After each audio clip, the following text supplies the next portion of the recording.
Welcome to Inside Out with Kris, a podcast where there are no limits or surface level conversations. I'm your host, Kris Burns, a personal development coach on a mission to empower women to move the needle in all areas of their lives. Each week we dive into deep, thought-provoking conversations with inspiring guests. We're talking deep truths, raw experiences, and dropping game-changing takeaways to help you break free of the BS holding you back. Let's transform you from the inside out.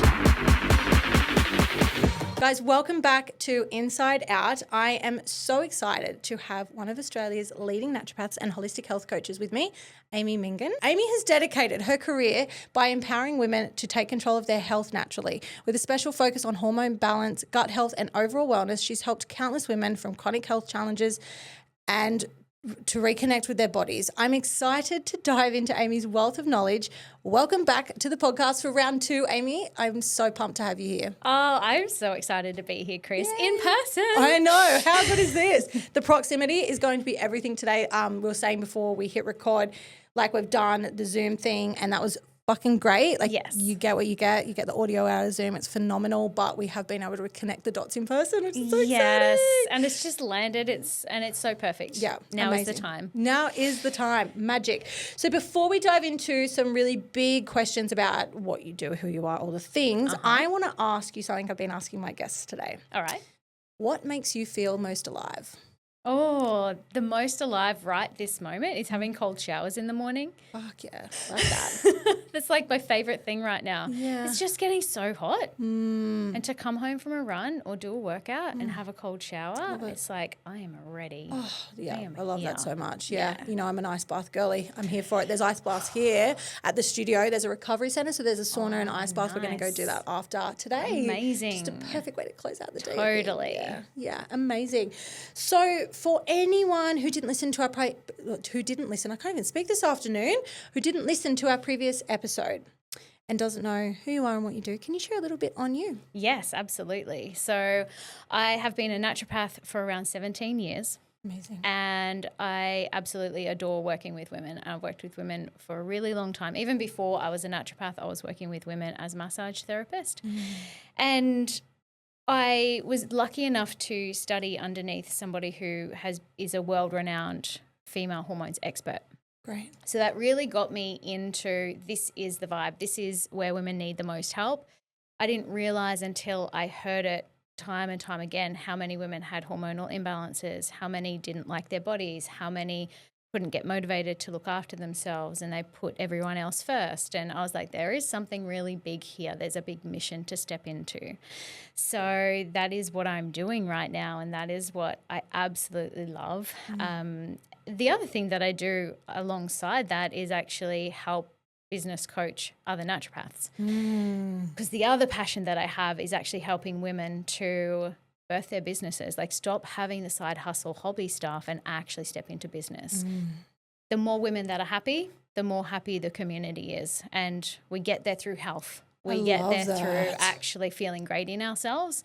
So what I find is a lot of people, women especially, as soon as they're looking after their health, they're looking after every other aspect of their life and they find what they're passionate about. So I love that so much. What did you just say, just to repeat that again? When women are happy, the community's happy? That's it. Fuck, that's good. Yeah. I really like that. So what I know to be true is that you are making some waves in the health and wellness space with your program, Catalyst. And I want to talk all about Catalyst today. Yes. So tell us, what is Catalyst and what inspired you to create it? Catalyst is a program that is marketed as a weight loss program, but it is so much more than that. It actually helps women return to who they really are through figuring out their relationship with food. So what I've found, and I grew up this way, is anyone who's come through the 90s, anyone who is a millennial and anyone beyond that, they have grown up with a whole lot of really toxic relationships with food, toxic relationships with each other, toxic relationships with the sisterhood, with their mums, with their friends. There's so much toxicity in throughout the millennials as we grew up. And I find that Catalyst was birthed through me figuring this stuff out for myself. And I was like, hey, if it's working for me, maybe it's going to work for someone else. And I took a pilot lot of women through it. And I was like, look, it'd be so good if they released, like, say, 8 kilos in 8 weeks. And I was like, I'd love for that to be my tagline.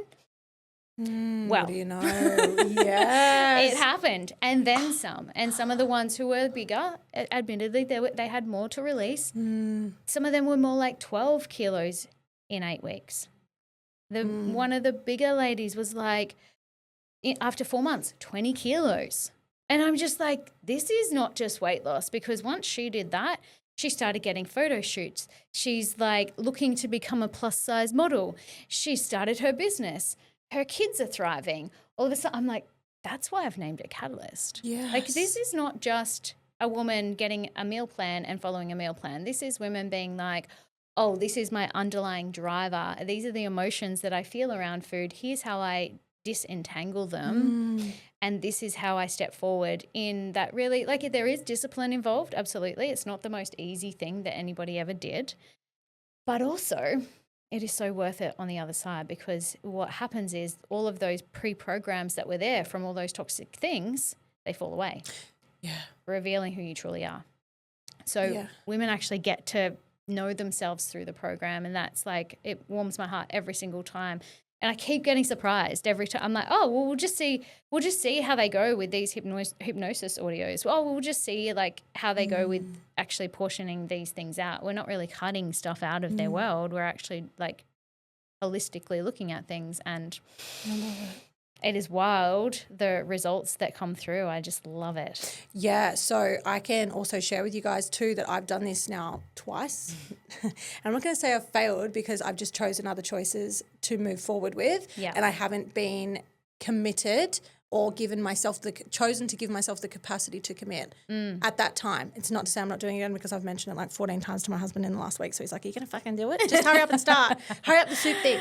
And I want to share with you guys. And is it okay if I share a little bit about the first process in the start of it? Of course. Yeah, cool. Yes, please do, because yours is quite horrific to begin So the first time, and this is interesting, where the unconscious mind plays a big part in the work of changing your habits and your transformations, especially in your physical health. The first time I had someone else that I was close to at that time who had already done it, and that person had seen really cool results. However, I was chatting to them on the days that were the first 48 hours where you are on this soup situation, right? Where to me in my mind, like now when I think about it, I'm like, what was I even worried about? It's still food. Food's food. Like there's still food in it, right? It's not soup where you water it down completely to be like liquid. You have to have it chunky, which is what Amy encourages throughout. Yep. That's soup 48 hours. I won't tell you guys what's in it, because you need to buy the fucking program to know what's in it. And so just don't whinge. Anyway, and the first time I did it, I had this idea in my mind that it was going to be the hardest thing I ever did. And because I had that idea in my mind that it was going to be the hardest thing I ever did, someone else had told me how hard it was and what a fuckfest it was and how starving they were and how horrible and horrific it was. So in my head, I'm like, oh my God, this is so difficult. And when I went into it, I actually got really sick. I went from like, oh, this is going to be hard to I am bedridden and I cannot get off the lounge. I've got fevers, sweats, thought I had the C word. Like I was not coping. Like I couldn't even parent. My mum had to come and get the kids. The migraines were horrific. I'm like, I'm not addicted to fucking sugar or anything. Like I eat pretty well as it is. This isn't normal, right? So then at that point, I went in to go to the next phase of the program, and please correct me if I'm saying this wrong at all at any point, which was red meat and mainly greens, but there are alternate options. And I just didn't go all in on it. I was just like, oh, I'm so sick. I just couldn't get myself to be the level of commitment that I knew that I had to be in order to see change. However, in that first week, I literally lost 3 kilos. My inflammation was gone from my face. Like you took a photo of me at the start and a photo of me at the end. My face was different. And I was like, okay, well, obviously it works. Yeah. Anyway, I walked away from it and chose to go and not do it. And a couple months later, it's still in my head. I'm like, just do it. I was on the phone to my mum whinging about being unhappy in what I was wearing and just not feeling like myself and not feeling confident. She's like, I'm so fucking done with you whinging. Will you go and start this program again? Go and do it again. I've had enough. Pull your head in. Like you are someone that is choosing not to change. And I'm like, don't be so mean. Don't throw my words back at me, mum, for fuck's sake. It's helpful. Anyway, so I drove straight. I remember it was a Friday and my husband was away that weekend. And I was like, I've got the 2 little kids on my own. That could be a bit tricky. But I'm over myself and I'm over my attitude. So I drove straight to the fruit and veg shop. I got the thing out on my phone and I wrote the list out, got all the ingredients, went home, made it. And I was like, you know what? This is going to be easy. This is already done. It's already Sunday night. I'm already waking up Monday. I'm good. And you know what? It was the easiest fucking 48 hours of my life. Yep. It was fine. I didn't even get a headache. And it's like, what? My mind created so much sabotage in that. So much. Yes. And, that's why I'll give everyone like the hot tip. That's why I get people to do what I call this reset phase. It's only 2 days of your life, but it tells me exactly where that person's at. Got it. If someone cruises through and they're really good, I'm like, cool, their mindset is great. Their attachment to the food is all good. Their emotions are in a good place. When someone's gone into like horrendous, like, call the ambulance. I'm like, okay, we got some work to do here. That's me. So you're like, you fucked, Kris, you need some more work, basically. Anyway, so I'm looking at actually starting the program again, which I'm really looking forward to. Right. And I did see great results the second time I did it. Fucking phenomenal results. Did I stick at it? No, because other things played out and that's my own fault and I take responsibility for that. But I also went into it and I said to you, I'm doing most of this accurate. It's going to be about 80%. That's it. And we had that conversation. Yeah. And you're like, great, you already eat fucking meat for breakfast. Like, you don't need to make it too difficult for yourself. Yeah. So, yeah, I'm excited to sort of do that reset phase again. Now tell me, what with the soup, what are the benefits of doing it that way in terms of resetting? Does it reset your hormones, reset your gut? Like, what's the sitch? So the vast majority of people are so used to eating like the fast eating foods that are highly palatable. There's lots of salt, there's lots of sugar, there's lots of fat. It tastes really good. It's very easy to get down. It's often really soft. So what I'm doing is giving the body different flavors in the form of whole foods that hits the reset button in many ways. So we're hitting a reset button in the gut. So the microbiome's like, oh, we haven't seen food like this for a while. So we're starting to build some good bacteria. That actually helps to clear the bowels. Okay. There's no laxatives in it. It's just through good whole foods. It's also giving that person the ability to be more mindful around their food because they're having to chop it up. They're having to put it all in there. They're like very mindfully aware of like how much they're actually creating and how much they're consuming. Yeah. And then also the ingredients that I have in there are super simple. So anyone who already eats that way, they're like, oh, that was the most delicious thing ever. And the people who are used to the really highly palatable, faster foods, convenience foods, they're like, oh man, I just couldn't get it down. I wanted to vomit. I'm like, okay, that's cool. We've just got a bit of taste bud reset happening, bit of microbiome reset happening. And then what that is doing is resetting the dopamine cycle in the brain, because the dopamine cycle is what keeps people going back for more and back for more and back for more.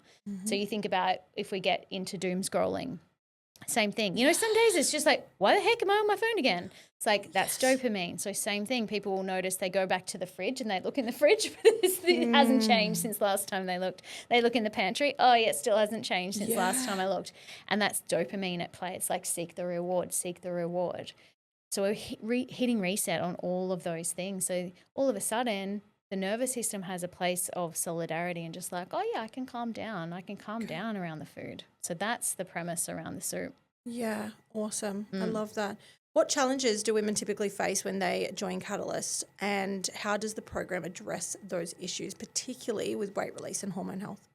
So the main things is their emotional entanglement with the food. And that really comes from childhood. And you think about like our grandmothers loved us. They wanted to cook the like butterfly cookies or the, the sprinkles on top of the cake with the icing. They wanted to give us treats all the time. We were treated so often, right? Yeah, my grandma had like this thing of a box of biscuits. That was her thing. She didn't have much to give, but what she did have, she gave, right? Yeah. So she always had a box of bickies in the cupboard, and that was the treat when you went to grandma's. Except the problem was grandma was morbidly obese and she didn't care how many you had. So you just stock up on fucking bickies, another cup of tea, cool, 5 more bickies, let's go. So totally resonate, yep. That's it. And so that treat culture was born into us. Yeah. That treat culture plus connection. So you think, okay, well, we associate love with connection, with food. As soon as we start going into a situation, and this is the challenge, they're like, you're taking away my ability to go out with my husband, with my friends, with my family. I'm like, no, I'm not. Notice what's happening here. Just notice your emotions. Who's actually saying this in the background? Is this a little kid of you? This is the kid version of you. It's okay. Let's calm her down and let her know that you've got it now.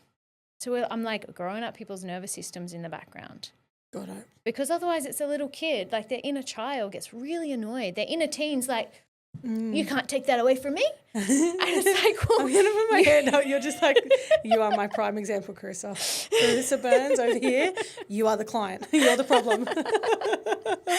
And so like those things are challenging. Yeah. The emotional side is challenging. The neurotransmitter side of it is challenging because it's pressing up against that boundary of what we've always known. But guess what? We keep doing the same things with our food. We'll keep getting the same results. And that's why yo-yo diets continuously being yo-yo diets until we can figure out like where is the driver of my food behavior, my food relationship. As soon as you start seeing it as like, oh, well, I can just eat before I go and then I'll just have my coffee with my friends. That's totally cool. And all of a sudden it's like, I got this. Yeah. Cool. And you just get on with life. And it's like, doesn't take up that mental capacity that food used to take up, you know? Yeah, I noticed something happened the other week. I've been on black coffee since I started it the second time. I've had a couple of almond lattes, right? Yeah. Sometimes. Specifically, it changed. I started reintroducing the almond latte and I know when exactly it happened. It was because my mum goes, oh, no, I need a coffee to fill me up so I don't snack before lunch. I was like, oh, yeah, cool. I was very tired that day and I remember we're walking out to the car park. I'm like, oh, yeah, that makes sense. I used to do that. And then I've done it unconsciously but also consciously being aware enough to go, oh, I'm drinking this with the milk, so I feel full, so I don't snack. But really, I didn't really have enough for brekkie, or I didn't like plan out my morning appropriately. Yeah. And reflecting on that, I had an almond milk latte this morning, and every time I have one, I'm being so self-aware and that being like, you're having this. This is something that we don't do anymore. Just be aware of that, even though I'm enjoying it, right? I'm doing it from a place of pleasure, not pain or putting myself down or anything like that. But I'm just a self-awareness cue, because once I start the program again, that part needs to not be hard to remove. Yeah. When I started it the last time, that was really hard for me to give up because I'm like, no one will know if I have an almond fucking cap. No one's going to care. Yeah. Right? That's in my head because you're not with me. Yeah. The stake in the ground, the teenager me is like, you can't tell me what to do. Yes. I'll do it my way. Right. Right. You're just like, yep. Yeah. And like, that's the beauty of it, because you get what you put in every single time. Yep. So if somebody goes, well, I'll just do it. One of the ladies, quintessential. Every time I saw her, I'm like, you still doing Catalyst? And she's like, 5 days a week. And I'm like, you'll have 5 days a week result with that. Yeah, right. If you're going to undo it every single weekend because you want to go out and have the really like hectic whatever you have for breakfast when you go out with your husband, there's ways around it, you know? She's just like, Yeah. So there's that. It's like, what is driving that behavior in the background? That's another challenge. It's like that connection piece. We've got to figure out how we can find our dopamine and our connection in other ways, not just the food.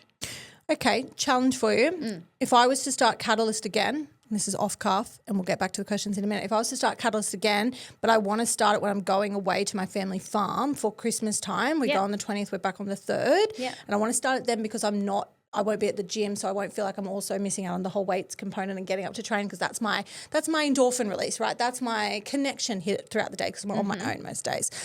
And I can do the walks, I think 2 weeks of walking, is it? 2 weeks of walking only? Yeah. And I can commit to the walks. Cool. The issue is that the stove's an issue. So what food would I eat? The stove, it takes about 40 minutes to cook a fucking anything. So I can't do the steak thing. Is there a barbecue? No. Oh. Buy a barbecue? Buy a barbecue? I'd buy a Weber. Buy a barbecue. Great. Just buy a Weber and just have steak. Yeah, That'd be super easy. And you just portion that out. That's an easy one.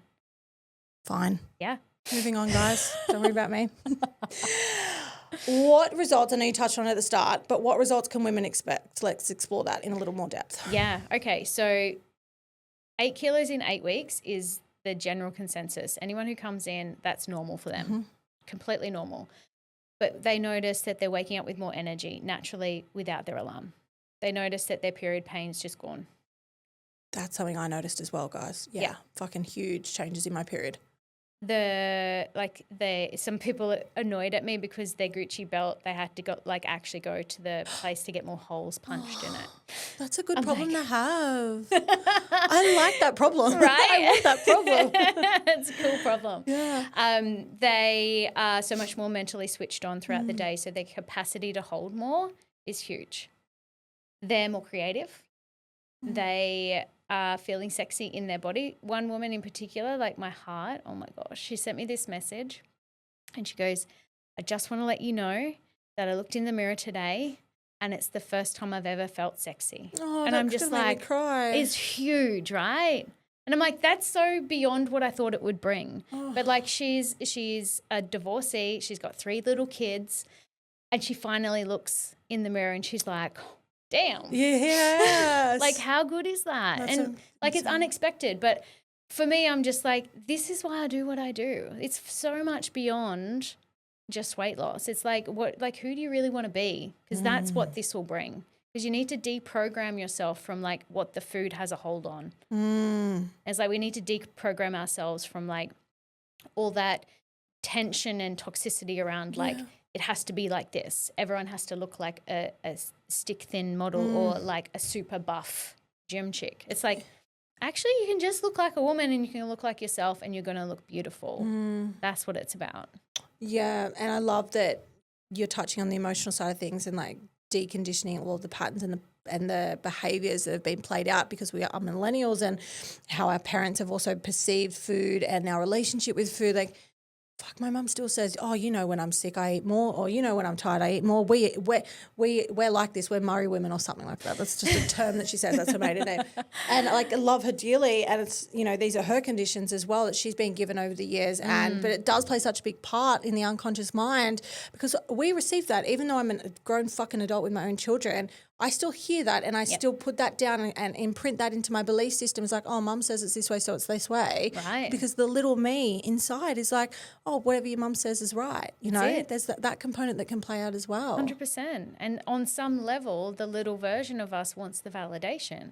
On some level, if that little version of us becomes displaced or changed or separate from, that's a scary place to be. So there's so much intertwined layers in underneath what happens. And that's why I say this to everyone who comes through.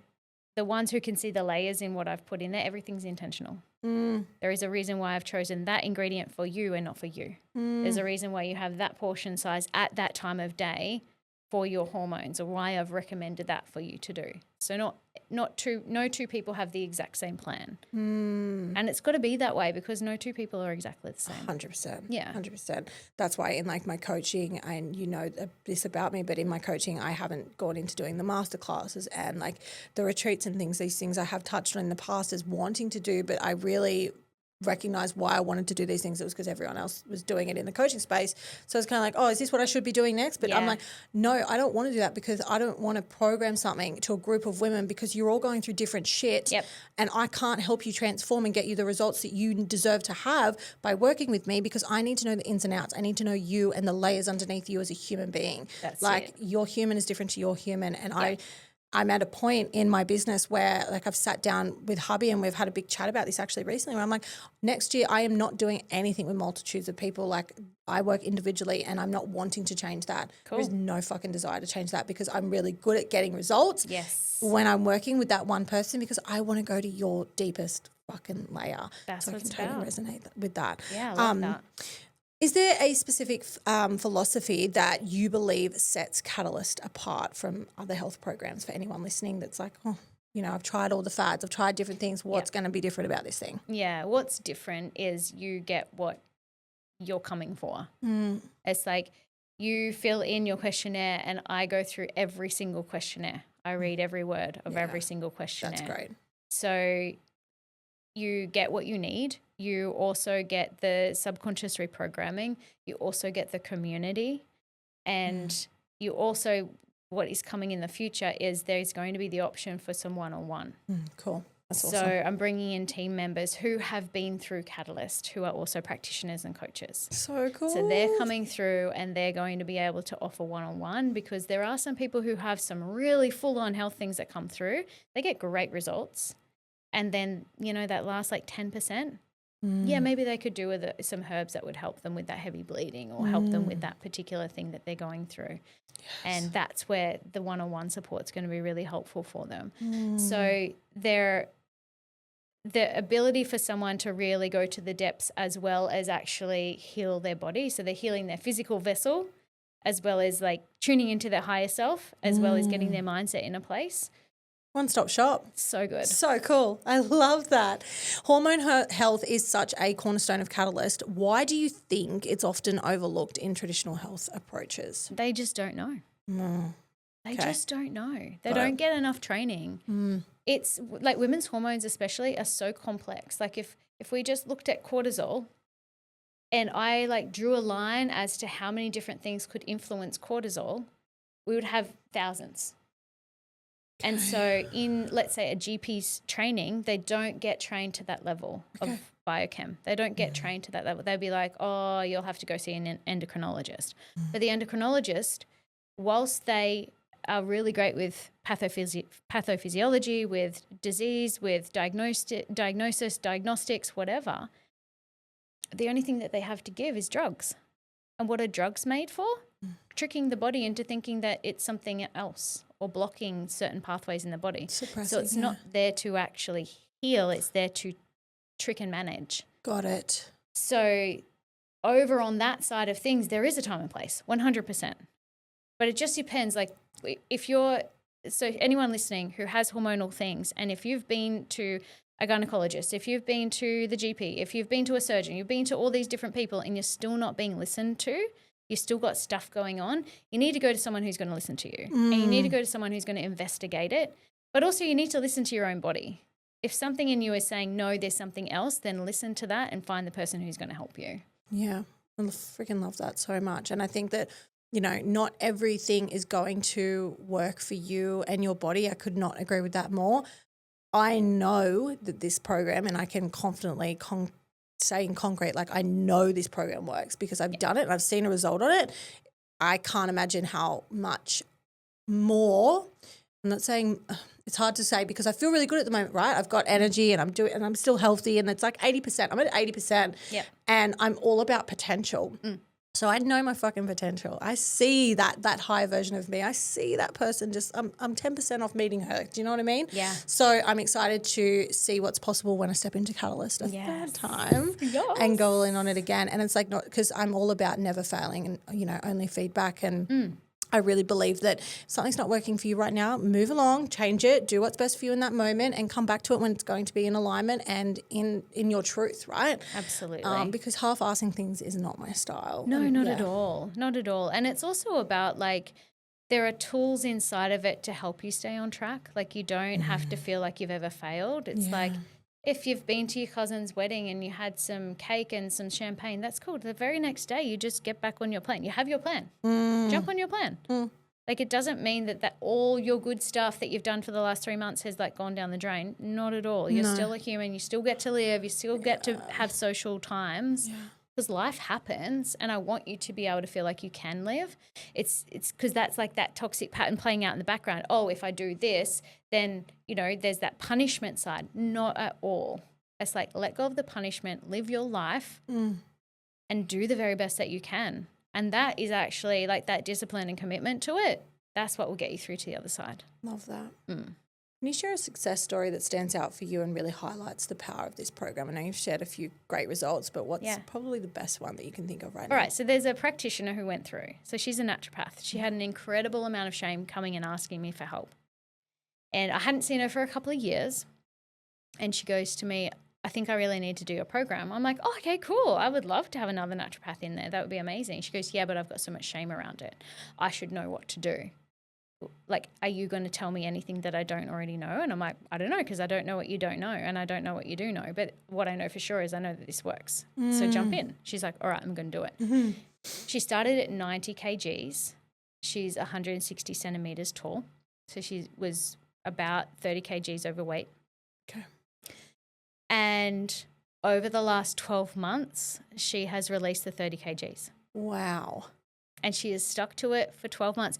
She doesn't, like, she'll go away camping with her partner, and it is just like normal for her to take her food.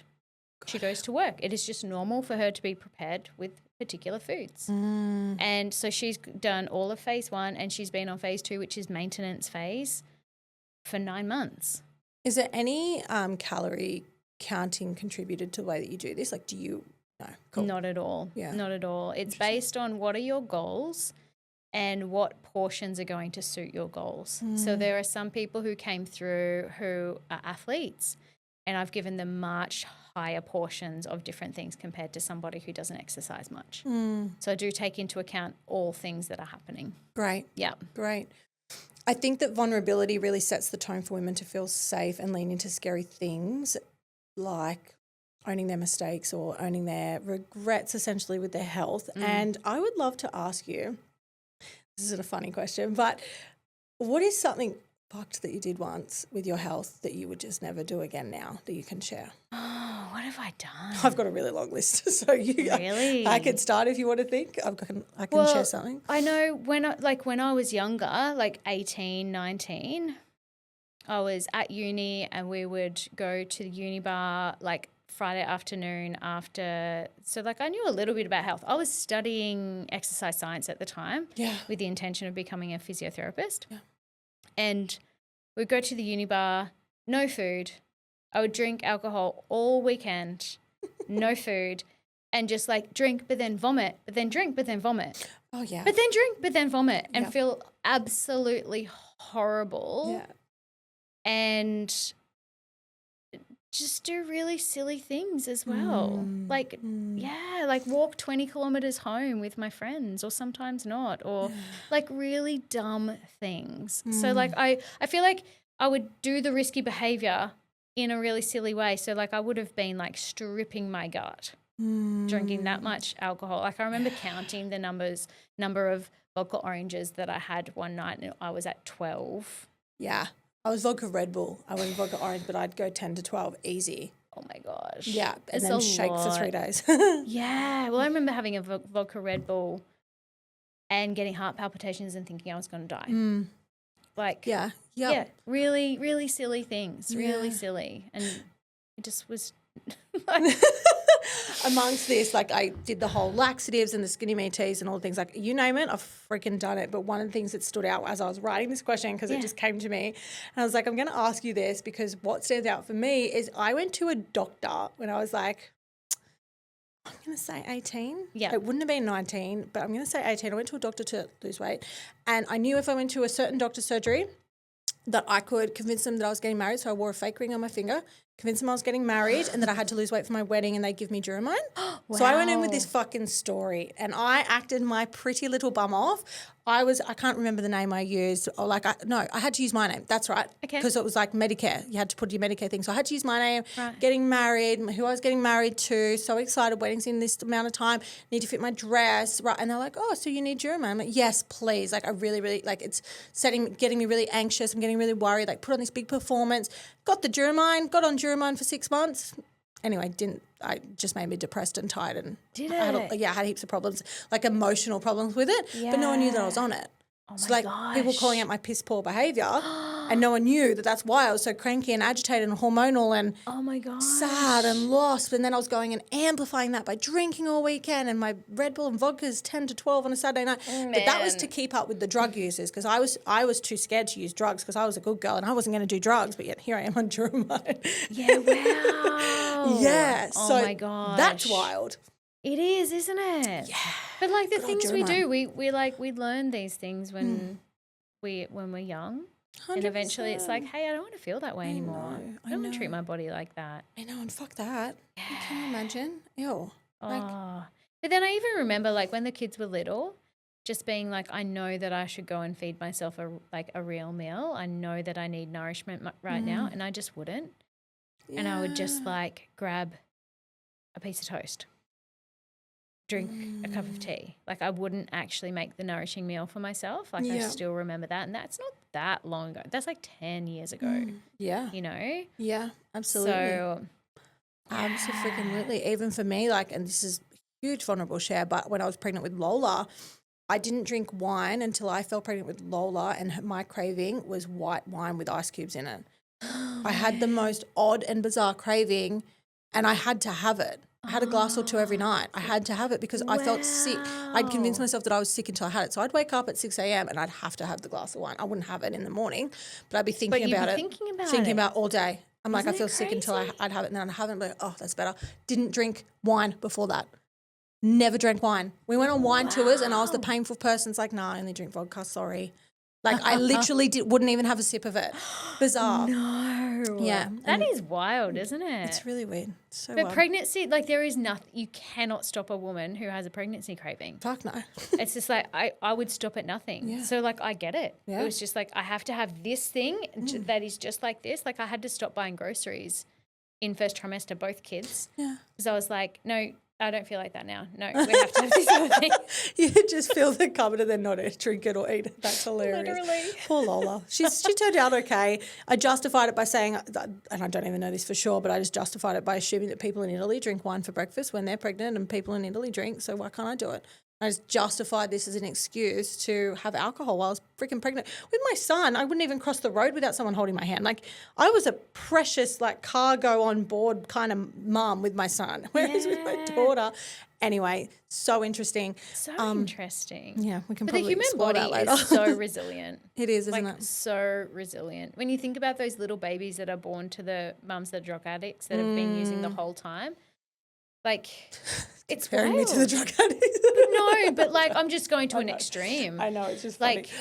Yeah. yes, they come off get the it. drugs once they're born, but like Yes. they look like perfect bubbers. You know? True. Great. So I would love to know for anyone who has listened to this episode and they're like, okay, I think I need catalyst.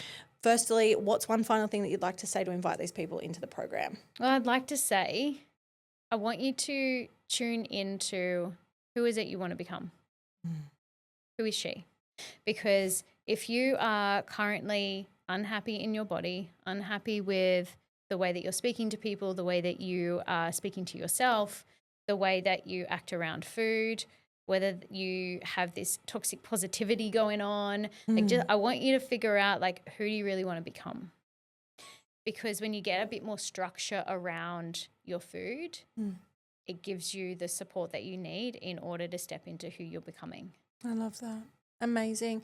For anyone who now wants to join and connect with you, where do they find you, Ames? So you can go directly to the link, which is amymingin.com/catalyst. Great. You can also find me on Instagram, Catalyst Mind Body. Beautiful. I'm going to put all of the details in the notes of this episode.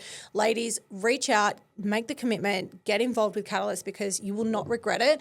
I would only say ensure that you are ready to commit to yourself because and just be ready to do the work on you. Like you deserve to feel great. You deserve to have energy. And yeah, I couldn't recommend Catalyst more. Like I thoroughly enjoyed the program and I'm so excited to get back into it and just see those epic results that all the other women are experiencing as well. Yes, so excited. Thank you so much for coming on the show today, Ames. Yeah, thanks for having me. It's been awesome. So great seeing you. And you never know, round 3. We never know. We might do another episode in 6 months, guys. So stay tuned. Okay, bye. Bye. Thanks for tuning in to today's episode. If this landed for you, I would love if you can share this conversation to your socials and don't forget to tag at Inside Out with Kris. Don't also forget to hit subscribe or follow so you don't miss next week's conversation. Bye.